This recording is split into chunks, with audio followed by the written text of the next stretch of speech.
We are live, we are direct with Jackie, who is helping healthcare and other professionals succeed and thrive, and really through the process of self-discovery, really tap in to the greatness. Jackie has a real expertise working with physicians and working in the medical space, and she has that drive to help women become leaders, thriving, appearing on multiple podcasts. Welcome, Jackie. Thank you, Jay. I'm so excited to be here. Yes. Sorry about that slight delay, and things like this in terms of this is modern technology, right? But, things will be all right in the end, right? Yes, definitely. Speak to me. Yeah, What does leadership? adaptability. I mean, I think that's one of the key things that you need to have as a leader, as a entrepreneur, as somebody in this dynamic world. So I'm here for it. No, 100%. Let me know. What does leadership mean to you? For me, leadership is summed up by Daniel Goleman in terms of his book on emotional intelligence. EQ is more important than IQ. And I think EQ is synonymous with leadership because it means removing ego, understanding empathy. How about for you, Jackie? I love Goldman's work, and so I'm so glad that you brought him up. For me, I think what I would add on, Jay, is the ability to be authentic and vulnerable with our teams.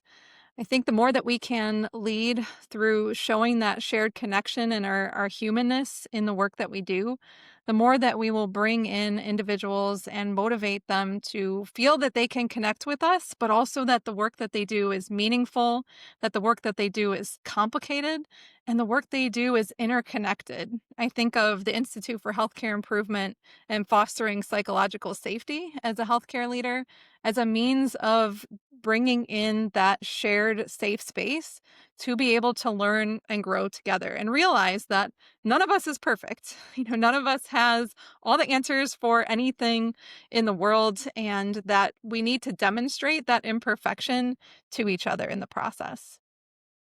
Amazing. Thank you for sharing. Sure. Let me know, what does selling mean to you? What's working to close deals? Like, because let's face it, unless we are able to collect the check, it is a hobby in essence. Professionals are paid. Yes. How are you selling professionally? Yes. Well, I can tell you, Jay, reflecting back on the early days of sales, it was terrifying. I was operating from a place of fear and unknown and almost guilt and shame about the selling process because I felt some sort of way about receiving compensation for the work that I love to do. And so, I reflect back now, that was about 8 years ago when I started selling coaching packages to individuals, and how I've grown and come to realize that selling is really just sharing opportunities for growth. And in those conversations that you have with your potential clients, you're really giving them the space to say, does this resonate with me? Is this the kind of growth and transformation that I want to have in my life? And seeing that coaching is such a transformational experience, having it experienced myself, I say as a coach, I will always have a coach now. But I think once you experience it, and once you have a flavor of what this looks like, and you're recognizing that it is extremely valuable for others to participate in the coaching process, that sharing of the opportunity and really coming to those conversations from a open space of, hey, this might be for you, this might not be for you. If I'm not the right 100%. coach, I know a lot of other coaches that I can connect you to, but just having that conversation and bringing opportunity to someone is how I show up in those selling conversations now. Amazing. Um, Let me know in terms of where you see sales going with women specifically. Like, what do you see in terms of women? What are the trends? Yeah. I think what I've noticed and what I feel as a woman when I'm in a sales conversation on the receiving side is that we need to be aligned energetically, connect in a connected way in our gut and our intuition. It has to feel right.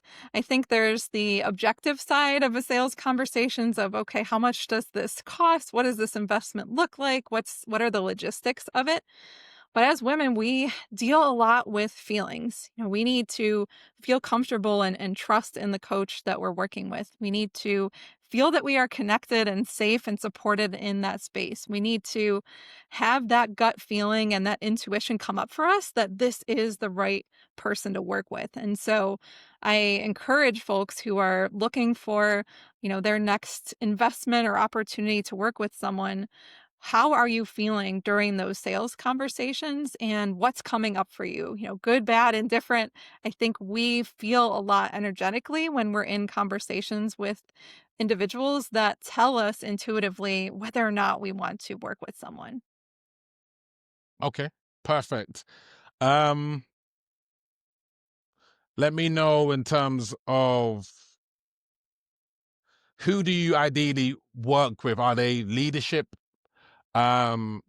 coaches, CEOs, founders, and what do you help them to do? I know you work in the medical space. Yeah. But yeah, maybe mention that, yeah. Yeah, so my ideal client is an ambitious women in healthcare, and they could be starting their first leadership role. They could be transitioning between leadership roles. Maybe they've found that they don't fit the traditional box and they're thinking of launching or growing a business. Anyone who's in that space of knowing they were meant for more, but they're not seeing that progress of moving to that next position, or they see that the only path to getting to that role seems to be a road to burnout. That's something I feel extremely passionate about, that women can have ambitious careers and not have to be burnout in the process or sacrifice their values or their well being to do so. And so, whatever it is that is that next level for a woman in the healthcare world, I want to be able to support them to get there. There's so much data that motivates me every day about the gaps that we see in healthcare leadership, and that women often don't make it past that middle manager rung. They don't make it one into the middle management, but then once they get there, they're not usually trajectorying up. And there's so many reasons for that, but I believe that we have an opportunity to change that trajectory. And I am so passionate about being a part of that process. That makes complete sense. Let me know. What's the three-part process that you go through to deliver results for your clients? Yeah. So thanks for asking. And actually, that's how my program is designed. It's three big steps. The first one is we're working on mindset. Because if you are in a space where you're making decisions from obligation or fear or guilt, or you feel like you can't make a decision, then the mindset tools that we need to get you into that safe space to start leveraging your strengths from a place of clarity and peace, that's how we need to make our career decisions. So, my first big bulk of my program is focused on changing our mindset and developing tools for resilience and growth that will last us our whole career. Once we're clear, once we're, at a state of peace and we're ready to make some clear decisions, then we move on to the second part of reconnecting with who we are and our values. Because as I mentioned, Jay, when we were talking, my coaching is, yes, professional, but I want to know all the personal priorities that clients are willing to share, because I feel like if we're only making decisions from the professional side, we're missing a huge part of our life. And so we're going to get really clear on what's important to you. What are your non-negotiables? What are your inherent strengths and your transferable skills that will get you to that next step? And what are your values and how does that align with your overall career goals? The last step, the last big step that we take is taking aligned action. So, designing your career strategy in a way that aligns with all of the things that we identified in step two. We can take a lot of career steps without that, but if you don't have the clarity and peace of mind to operate from a calm state of being and the clarity to know where you're going, then you're kind of just spinning your wheels. If you have no end goal in mind or you don't know what that looks like, then you're probably taking actions that aren't moving the needle for you and wasting a whole ton of time and energy.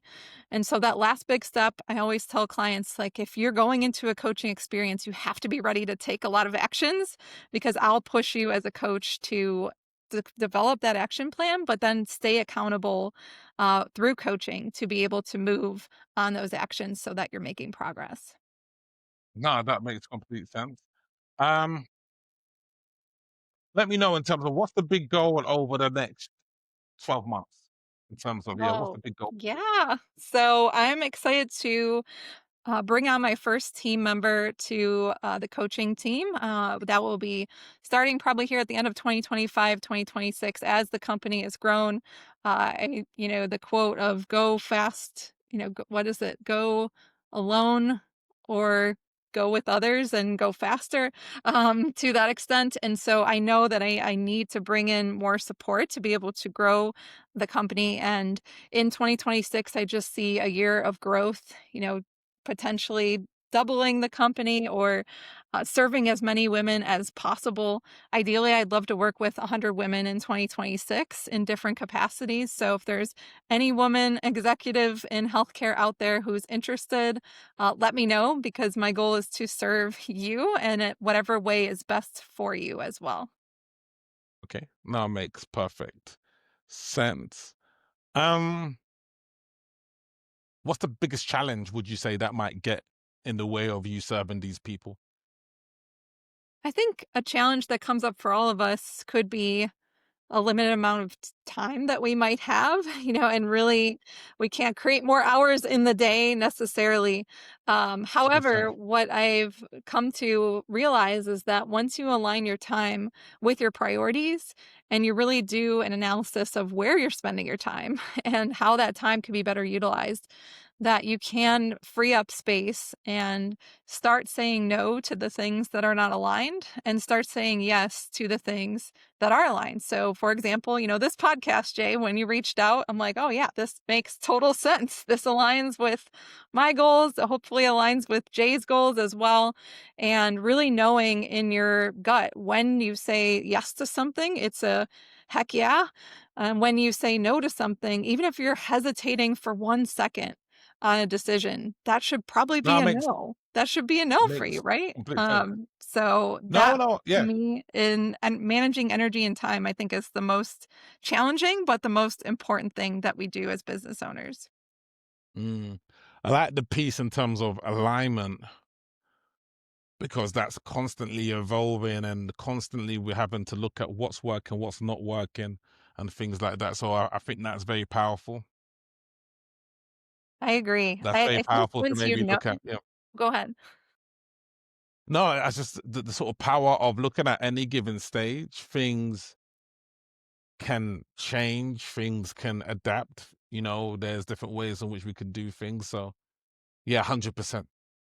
Yeah, I think sometimes it's hard, and I talked with a client about this last week who is a business owner, and she is feeling a little bit attached to the things that she developed in the past that are no longer really working for her business. And so I think it's challenging sometimes, especially as business owners, to let go of the things that, we invested so much of our time and energy in long ago, but now they don't make sense anymore at this stage of business growth. So I don't know if you've experienced that, Jay, but sometimes we become so attached to the things that we're like, oh, this is something I put my heart and soul into, and now I'm saying I'm not doing it anymore. No, we constantly have to evolve, constantly have to pivot. And that involves removing the ego and saying, look, Hmm. yeah, this isn't working as well anymore, and maybe stepping into that. So 100%. There. Let them know who exactly you are looking to serve. Who is it specifically that you're looking to serve? Yes. So I am interested in working with any clients who are in the healthcare space. And if you're a woman looking to do something different with your career, whether that is moving into your first or next leadership role, or you're thinking about starting or growing a business, I would love to help support you in reaching that next level without sacrificing your well being or burning out or feeling disconnected from your values. So if you're really looking to take a next step and you are in that space, I am here to serve. No, that makes complete sense. Jackie, how can I get a hold of you? Mainly on LinkedIn or other Yeah. socials?